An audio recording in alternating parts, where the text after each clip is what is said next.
오늘은 어린이 주일입니다. 어린이 주일의 유래에 대해서 제가 찾아보니까요.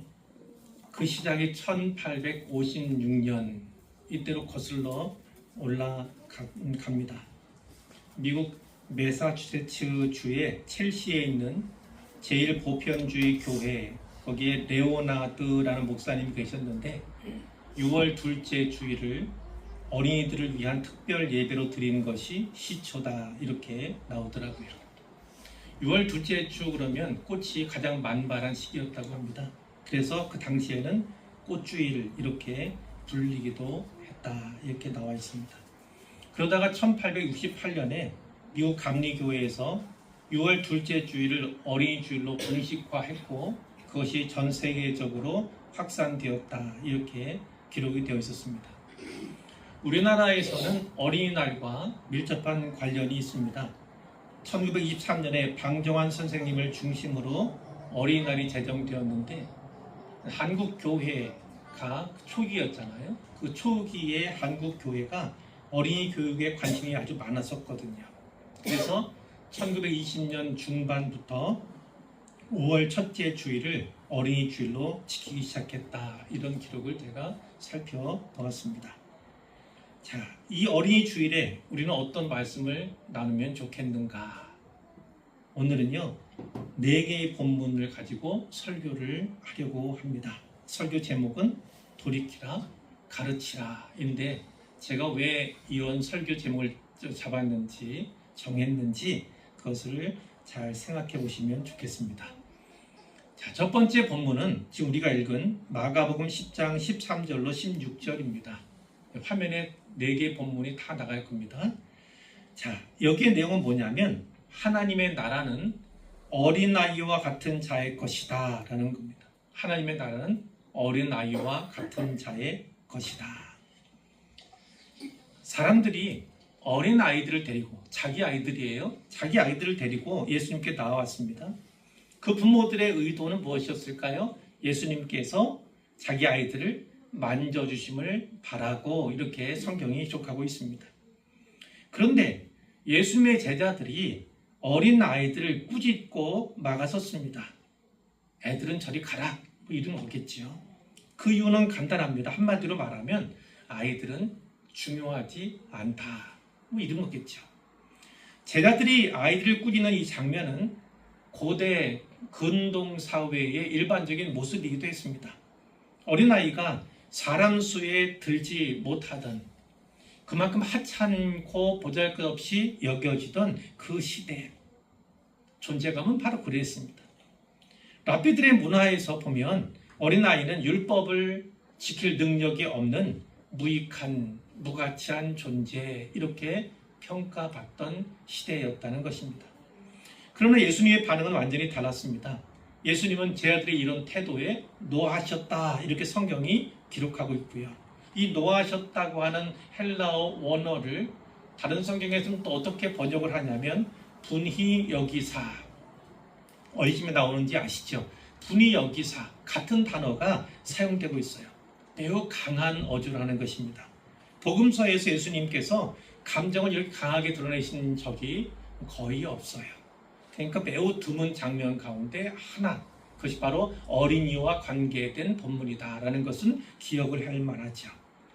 그러면서 이렇게 말씀하셨습니다. 어린아이들이 내게 오는 것을 용납하고 금하지 말라. 하나님의 나라가 이런 자의 것이니라. 이제 이 문맥과 뒤의 문맥을 살펴보면 이런 자의 것이니라는 어린아이와 같은 자, 어린아이와 같은 자의 것이니라 이렇게 말씀하신 것으로 우리가 받을 수 있습니다. 자, 이 말은 단순한 축복이 아닙니다. 자격 선언이에요. 일종의 자격에 대한 말씀이에요. 누가 하나님 나라에 들어갈 수 있는가? 누가 하나님 나라에 들어갈 수 있겠는가? 그 들어갈 수 있는 자격에 대한 말씀을 지금 주고 계신 겁니다. 자, 어린아이와 같은 자라는 것이 자, 어떤 의미입니까? 다양한 뜻을 우리가 생각해 볼 수 있어요. 자, 어린아이는 전적으로 의존하는 존재입니다. 전적으로 의존하는 존재. 왜냐? 부모가 없이는 살아갈 수가 없는 존재이기 때문에 그렇습니다. 그런데 그것이 믿음의 본질과 다 있다는 겁니다. 믿음의 본질. 그건 어떤 겁니까? 하나님 없이는 살 수 없습니다. 하나님 없이는 나는 아무것도 아닙니다. 이러한 자기 부인 또 믿음에 대한 고백, 이것이 이 어린아이들의 전적인 의존성과 맞닿아 있더라는 것입니다. 두 번째 얘기한다면 아이들은 의심하지 않고 신뢰하는 속성이 있습니다. 부모가 말하면 곧이곧대로 그대로 받아들이는 순수함이 있죠. 역시 믿음과 연결해 본다면 순전한 믿음을 예수님께서 말씀하신다는 겁니다. 계산하지 않습니다. 따지지 않습니다. 오직 맡기는 것. 그것이 바로 아이들의 모습이죠. 세 번째로 말씀드린다면 겸손입니다. 겸손하게 낮아진다. 다음의 본문과도 연결이 되어 있습니다만 어린아이는 스스로를 크게 여기지 않지요. 근데 하나님 앞에서는 그것이 필수 조건이라는 것입니다. 저는 부족합니다. 저는 죄인입니다. 하나님의 은혜 없이는 살아갈 수가 없습니다. 이런 겸손이 이제 어린 아이들의 이 낮은 모습을 통해서 믿음으로 이제 해석할 수 있는 여지가 있다는 그런 말씀이에요. 이어지는 15절 말씀도 보면요. 내가 진실로 너에게 이르노니 누구든지 하나님의 나라를 어린아이와 같이 받들지 않는 자는 결단코 그곳에 들어가지 못하리라. 이런 말씀. 제가 이 말씀 준비하면서 한 단어 한 부분이 막 꽂히더라고요. 마음에. 누구든지입니다. 누구든지. 그리고 결단코 이러한 부사어들이 막 꽂히더라고요. 얼마나 이것이 강한 말씀입니까? 자, 그러면 하나님의 나라를 받들지 않는 자 이렇게 되어 있으니까 하나님 나라를 어린아이와 같이 받든다는 게 무슨 의미일까를 곰곰이 생각해 보게 됩니다. 이 표현은 사실 하나님 나라를 받아들이는 방식 그 자체를 말씀하는 거예요. 하나님 나라를 어떻게 받아들이는가 그 방식에 대한 겁니다. 어린아이는 무엇이든 그냥 받습니다. 노력으로 얻으려 하지 않아요. 조건을 따지지 않습니다. 말씀드렸지만 계산하지 않아요. 한마디로 말해서 하나님의 나라를 자기 공로가 아니라 은혜로 선물로 받는 속성이 그들에게 있다는 이야기입니다. 하나님 나라가 바로 그와 같지요. 하나님 나라는 노력해서 들어가는 나라가 절대 아닙니다. 자격, 조건으로 들어가는 나라가 절대 아닙니다. 그저 은혜로 받는 나라, 은혜로만 들어갈 수 있는 나라가 바로 하나님 나라다라는 말씀이에요. 정리해보면 이런 거죠. 하나님 나라를 어린아이와 같이 받든다. 이것은 하나님 나라를 내 힘이 아니라 자력으로가 아니라 전적인 은혜로 겸손히 오직 믿음으로 받아들이는 것, 그것을 의미한다고 정리할 수가 있겠습니다. 자, 16절에 보니까 예수님께서 그 어린 아이들을 안고 그들에게 안수하시고 축복하셨다 이런 말씀이 있어요. 단순히 허용하신 것만이 아닙니다. 그들을 안아주셨고 안수해 주셨고 축복해 주셨다는 것입니다. 자, 얻은 겁니까? 어린이에 대한 가치, 그것을 재발견할 수 있도록 예수님께서 이렇게 하신 것입니다. 그러니까 예수님 이 시간부로 예수님께 이렇게 하신 이후로 예수님에 대한 평가와 가치 판단은 전혀 바뀌었다. 그의 가치가 얼마나 대단하고 하나님 나라와 어떻게 연관되는가를 예수님께서 분명히 보여주셨기 때문에 예수님이 친히 우리 어린아이들 어떻게 대해야 하는가를 본으로 보여주셨다는 것입니다. 어린아이는 그 당시 귀찮은 존재였습니다. 작고 연약할 뿐만 아니라 무력한 존재, 무가치한 존재, 이렇게 무시되는 그런 존재였다는 것입니다. 근데 예수님께서 사랑의 대상으로 축복의 대상으로 삼으셨다. 어린아이의 가치를 재발견할 수 있는 특별한 기회를 허락하셨다는 것이 분명히 말씀되어 있습니다. 자, 두 번째 본문은 마태복음 18장 1절에서 5절까지입니다. 마태복음 18장 1절에서 5절까지의 말씀, 거기에 보면 자, 어떤 내용을 합니까? 제자들이 예수님께 나왔는데 자기들이 묻는 겁니다. 뭐 얘기하다가 물었겠죠. 천국에서는 누가 큽니까? 천국에서는 누가 큰 자입니까? 이렇게 물었다는 것입니다.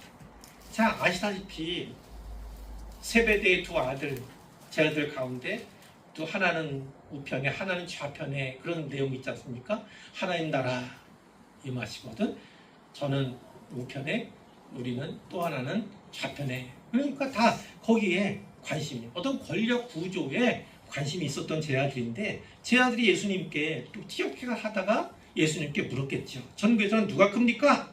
그랬을 때 예수님께서 한 어린 아이를 불러서 그들 가운데 세우셨다는 것입니다. 그러면서 말씀을 하셨어요. 자, 진실로 너에게 이르노니 너희가 돌이켜 어린 아이들과 같이 되지 아니하면 결단코 천국에 들어가지 못하리라, 이렇게 말씀했습니다. 설교 제목 가운데 돌이키라는 거 있죠. 바로 여기서 나온 것입니다. 너희가 돌이켜. 이것은 무슨 의미냐면 회개하는 겁니다. 그럼 돌이켜야 한다는 건, 회개해야 된다는 건 어떤 의미입니까? 너희들이 어린 아이들과 같지 않다는 겁니다. 어린 아이들과 같지 않다. 그러면 결단코 천국에 들어가지 못한다, 이렇게 말씀하고 있는 것이죠. 다르게 말하면 어린 아이들과 같이 되어라, 이 말씀이에요. 어린 아이를 본받으라, 이런 말씀입니다. 그러니까 여기서의 돌이킴, 그것은 단순한 태도의 변화를 말하는 것이 아니라 가치관의 근본적인 회심, 회개를 포함한 회심 전체, 회개나 회심과 같은 완전한 돌이킴, 그것을 의미한다고 해석할 수 있습니다. 자, 4절에도 이렇게 말씀하셨어요. 그러므로 누구든지 이 어린아이와 같이 자기를 낮추는 사람이 천국에서 큰 자이니라. 자, 제자들이 천국에서는 누가 큽니까? 이렇게 물어봤으니까 그것에 대해 답변하신 거예요. 천국에서 큰 자는 어떤 자다? 이 어린아이와 같이 자기를 낮추는 사람이다 라는 겁니다. 특히 겸손이라는 맥락, 그것이 앞에 본문에서 말씀드린 것과 또 연결되어 있죠. 하나님 앞에서 낮아지고 자신의 무능력과 무력함을 인정하는 것, 전적으로 하나님을 의지하고 의존하는 자세로 돌아가는 것, 그것이 바로 예수님께서 말씀하신 어린아이와 같이 자기를 낮추는 거다, 이렇게 볼 수가 있습니다. 근데 거기서만 또 끝난 게 아니라 5절에 보니까 또 누구든지 내 이름으로 이런 어린아이 하나를 영접하면 곧 나를 영접함이니, 이렇게 말씀했어요. 어린아이 하나를 영접하는 것이 곧 나를 영접하는 것이다. 그러니까 이 아이는 어떤 아이겠습니까? 너무나 소중한 존재, 너무나 귀하고 귀한 존재, 한 영혼이 천하보다 중하다, 이런 말씀이 있지만 이 소자, 이 작은 자, 이 어린 아이의 영혼 역시 천하보다 귀하다라고 하는 분명한 메시지를 제자들에게 주셨고 또 오늘 우리에게 주시는 거예요. 천국의 주인공은 어린아이와 같은 자들입니다. 그러니까 천국은 대단한 업적을 쌓았거나 뭔가 큰일을 해서 갈 수 있는 것이 아닙니다.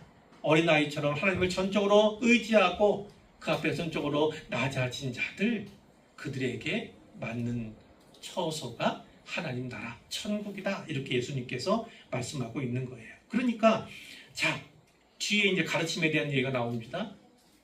돌이키라, 가르치라 하니까 뒤에 나오지만 여기까지 메시지 보면 아이들은 본받아야 할 신앙의 모델이다, 이렇게 예수님께서 말씀하신 것으로 정리를 할 수 있겠습니다.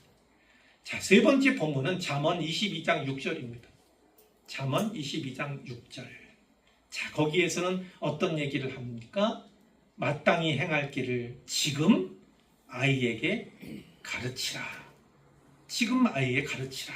이 메시지를 우리에게 주시는 거예요. 마땅히 행할 길을 아이에게 가르치라. 그리하면 늙어도 그것을 떠나지 아니하리라.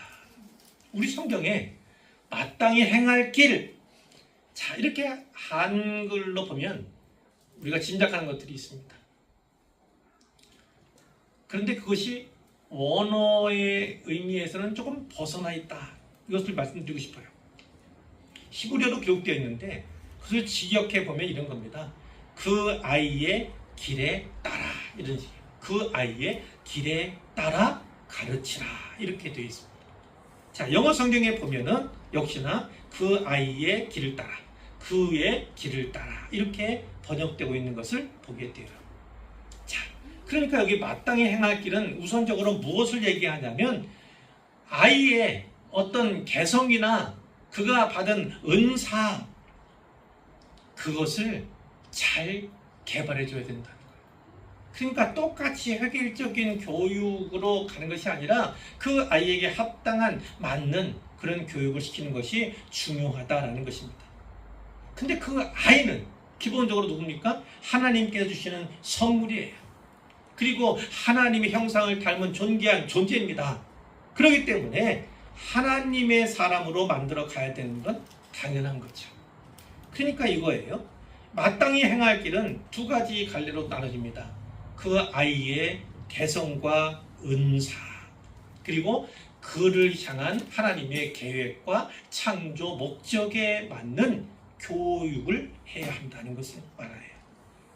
또 하나는 좀 더 보편적으로, 일반적으로 하나님께서 정하신 법도 그것을 가르치라는 것으로도 우리가 해석할 수 있어요.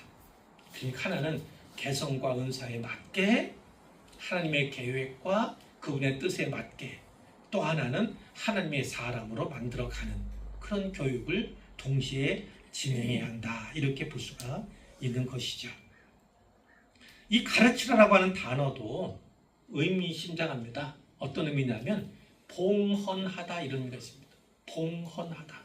봉헌하다는 건 뭐예요? 드린다는 것 아닙니까? 드린다는 거예요. 또 길을 드린다, 이런 의미도 있다고 합니다. 그러니까 어떤 의미입니까? 아이의 삶을 하나님께 봉헌하는 마음으로 가르쳐갑니다. 하나님께 봉헌하는, 하나님께 드리는 마음으로가 매우 중요한 메시지다라는 것입니다. 많은 경우에 부모의 욕심을 아이에게 투사하는 경우가 많이 있죠. 그러나 그것은 성경적이지 않습니다.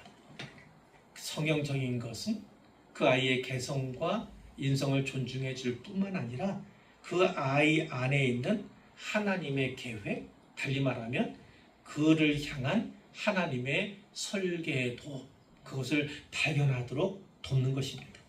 그리고 그 길을 지치지 않고 중단 없이 가도록 돕는 것이 부모가 양육해야 할 그런 성경적인 방법이다, 방편이다, 이렇게 말씀을 드릴 수 있는 것이죠.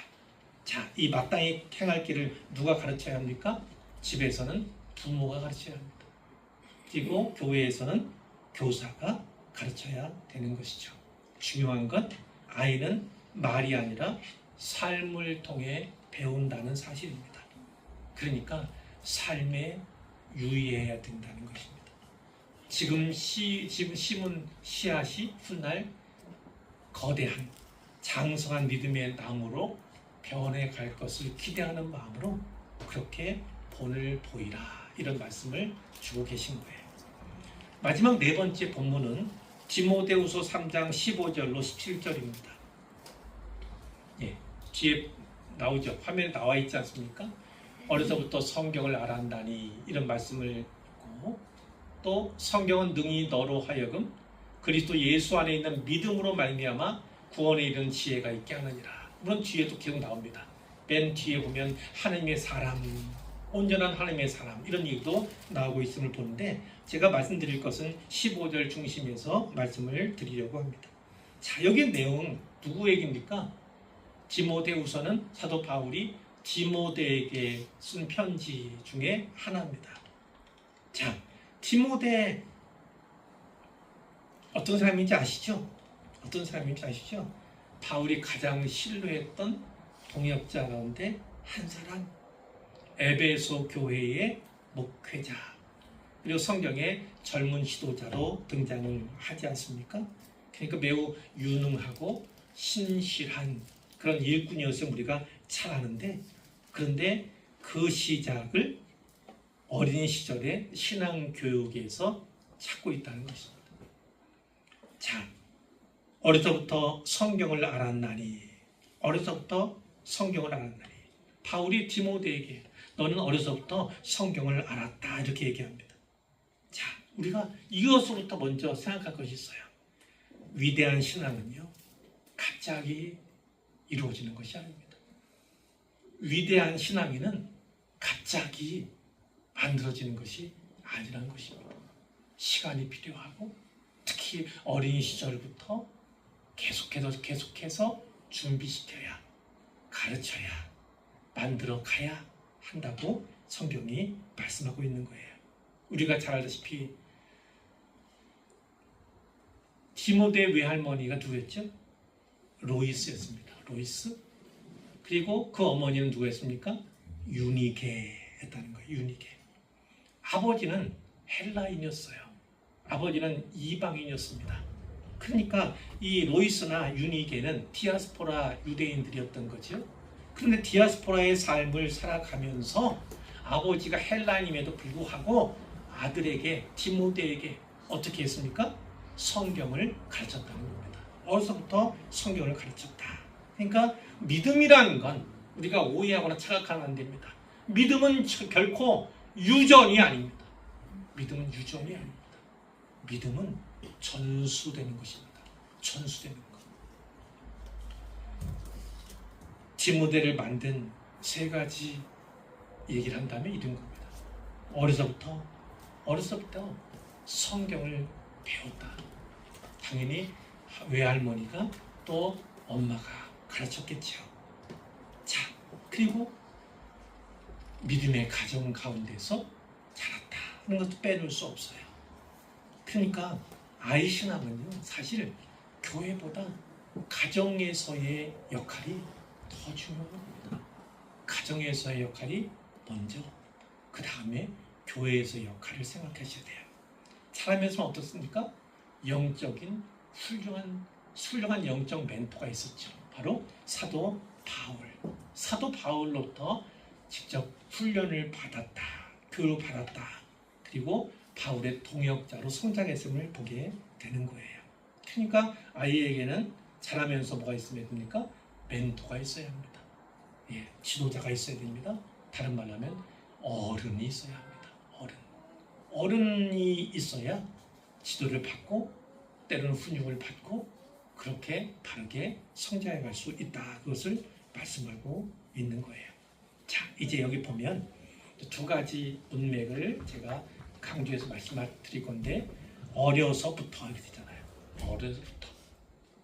이 어려서부터는 브레포스라는 헬라어가 쓰였습니다. 브레포스. 근데 이 브레포스는 어떤 단어냐? 갓 태어난 아이, 젖먹이 뿐만 아니라 태아, 뱃속에 있는 태아까지를 포함할 수 있는 그런 단어예요. 브레포스는. 자, 무엇을 말합니까? 신앙의 교육은 시기에 제한이 없다는 것을 분명히 말합니다. 아이가 태중에 있을 때부터 신앙 교육을 시작해야 한다는 것입니다. 신앙 교육은 지성을 갖춘 후에 시작하는 것이 아니라 생명의 시작과 함께 진행해야 된다. 마치 영적인 호흡과 동일한 것이 신앙 교육이다. 이렇게 성경이 가르치는 거예요. 그리고 구원에 이르는 지혜, 이렇게 표현되어 있어요. 지혜인데 구원에 이르는 지혜. 성경은 단순히 지식 전달에 그쳐서는 안 된다는 것입니다. 결국 성경은 그리스도 예수 안에는 믿음을 갖게, 그러니까 예수 그리스도를 믿는 믿음을 갖도록 하는 것이 중요하고, 그것이야말로 아이를 구원에 이르는 지혜로 이끈다라는 것입니다. 그만큼 역동적인 생명의 책이 바로 성경이라고 말씀하고 있는 것이죠. 그러니까 디모데가 위대한 복음 사역자, 복음 전도자가 된 비결, 그것은 결국 어린 시절부터, 이 브레포스의 시절부터 그의 외할머니와 그의 어머니로부터 배운 성경 공부가 그 기초가 되었고 근간이 되었음을 분명하게, 아주 분명하게 말씀하는 것입니다. 말씀의 뿌리가 중요합니다. 그 뿌리가 우리 아이의 인생의 길을 결정합니다. 그때는 자, 이러한 믿음의 뿌리가 있으면 어떤 유익이 있습니까? 평상시에는 모르지만 누구나 인생의 위기를 겪습니다. 근데 그 위기를 겪을 때마다 바로 그 성경, 내 안에 쌓이는 성경이, 그 말씀이 그를 새롭게 하는 거예요. 그에게 힘을 주는 겁니다. 이길 수 있는 능력을 허락해 주는 거죠. 그와 같이 강력한 무기가 없어요. 그렇기 때문에 어린 시절에 새겨진, 또 받은, 그래서 마음판에 새긴 그런 말씀 한 구절 한 구절이 그것이 언젠가는 힘이 되고 능력이 됨을 분명히 이제 우리가 깨닫게 되는 거예요. 인생에 어떤 거친 풍파, 환난이 있다 할지라도 흔들리지 않는, 길을 잃지 않는 영적인 GPS로 작용할 것을 우리가 분명히 믿어야 합니다. 자, 이제 결론이에요. 제가 오늘 말씀을 4가지로 전했어요. 첫 번째 본문은 마가복음 10장 13절로 16절. 여기서 어떤 말씀 드렸냐면 하나님 나라는 어린아이와 같은 자의 것이다, 이렇게 했어요. 그러면 중간에 어린이의 가치에 대해서 재발견할 수 있도록 예수님께서 길을 여시는 것이 바로 이 본문이다라고 보시는 겁니다. 당시 사회에서 숫자 중에 하나로 취급받지도 못했던 그 작은 자, 어린이를 예수님께서는 하나님 나라의 주인공으로 격상시키셨다는 것을 우리가 보게 된 거고요. 또 그를 안고 안수하시고 축복하셨다는 것도 우리가 인용해야 합니다. 특히 어린이 주일인 이 날에 우리 아이들을 어떻게 대해야 하는가 분명히 말씀해 주는 거죠. 두 번째 본문은 마태복음 18장 1절 5절이었습니다. 천국에서 큰 자는 누굽니까? 이런 질문을 해온 제 아들에게 예수님이 말씀하셨는데 어떤 말씀입니까? 너희가 돌이켜야 한다. 너희가 회개해야 한다. 어린아이와 같이 되어야 한다. 어린아이를 오히려 본받아야 한다. 이렇게 예수님께서는 회신, 방향 전환을 요구하셨다는 것입니다. 천국에서 큰 자는 어떤 자입니까? 어린아이와 같이 자기를 낮추는 자. 한마디로 말하면 겸손한 자. 특히 하나님 앞에서 겸손한 자. 그가 천국에서는 큰 자다. 이렇게 예수님이 말씀해 주시는 거예요. 자, 그러니까 여기까지의 2가지 본문 어떤 얘기입니까? 우리로 하여금 천국 시민의 모델이 바로 어린이다. 어린 아이와 같은 순수함으로 전적인 신뢰, 전적인 의존을 가진 자로 나아가야 한다. 이렇게 예수님이 말씀하신 거예요. 자, 3번째 본문은 잠언 22장 6절이었습니다.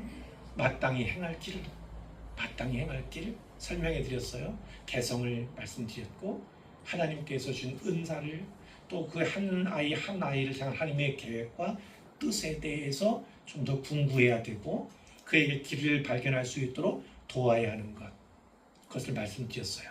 그러나 그 모든 것이 다 하나님 안에 있기 때문에 하나님을 아는 지식이 자라가고 하나님의 사람으로 만들어 가야 하는 것을 우리가 동일하게 붙잡아야 됩니다. 그 마땅히 행할 길을 지금이에요. 지금도 듣지 않았습니다. 지금 아이에게 가르쳐야 한다. 4번째 본문은 디모데후서 3장 15절로 17절이었습니다. 특히 15절에 말씀을 드렸는데 어린 시절의 신앙과 그가 새긴 말씀은 일생을, 평생을 좌우한다. 그런 메시지를 우리가 받게 됩니다. 자, 말씀드렸지만 이 넷을 둘로 나누자면 첫 번째는 어린아이는 어른들이 본받아야 한 모델이다. 천국 시민의 모델이다. 하나님 나라를 어린아이와 같이 받들어라. 어린아이 같이 자기를 낮추어라. 이런 것으로 요약할 수 있다는 거예요. 크게 둘로 나눈다고 했죠. 또 하나는 뭐냐면 우리 어린이들은 어려서부터 가르쳐야 할 대상이다. 이렇게. 하나는 본받아야 할 대상, 하나는 우리가 가르쳐야 할 대상이라고 성경에 말씀하고 있는 거예요.